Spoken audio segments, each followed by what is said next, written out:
ஒரு வீடியோ ஒன்று பார்த்தேன். நெத்திலி மீனுக்கு நீந்த தெரியாதுன்னு சொல்கிறாங்க. எப்படிலாம் ஏமாத்துறாங்க பாருங்களேன். ஏன்டா அது நீரோட்டத்துக்கு எய்த்து போகாதான். ஏங்க இந்த நெத்திலி மீனை பிடிக்கிறதுக்கு இந்த கோவா நெத்திலி மீன், அது கோவா நெத்திலி மீனை காமிச்ச ஒரு அண்ணன் வீடியோ போட்டார். நானே அசந்துட்டேன். எதுக்கு ஒரு வீடியோ ரீச் ஆகிறதுக்காண்டி ஏன் இப்படி போய் சொல்லணும் அப்படின்னு சொல்கிற அளவுக்கு இருக்குது. கோவா நெத்திலி மீனை பிடிக்கிறதுக்கு நாங்கள் படாத பாடு போடுவோம். சரியாக ஓட்டு பிடிக்கும். ஓட்டு பிடிக்கிறது தான் எதிர் நீச்சல் இருக்குல்ல, நீரோட்டம் இருக்குல்ல, நீரோட்டத்தில் பயங்கரமாக ஸ்பீடாக போகிறதுல இந்த நெத்திலி மீன் ஒன்றுங்க. இந்த நெத்திலி மீன் பிடிக்கிறதுக்கு நாங்கள் அதுக்காக தான் 40 இன்ச்சுன்னு 2 9 போட்டெலாம் ஒட்டி மீன் பிடிச்சிட்டு இருக்கோம்.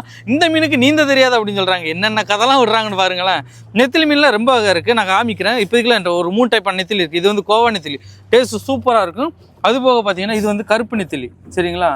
இது வந்து கருப்பு நெத்திலி, இது வந்து வெள்ளை நெத்திலி, பால் நெத்திலின்னு சொல்லுவாங்களா அந்த நெத்திலி. எல்லாமே 2 மீனை நான் எடுத்து வச்சுருக்கேன்.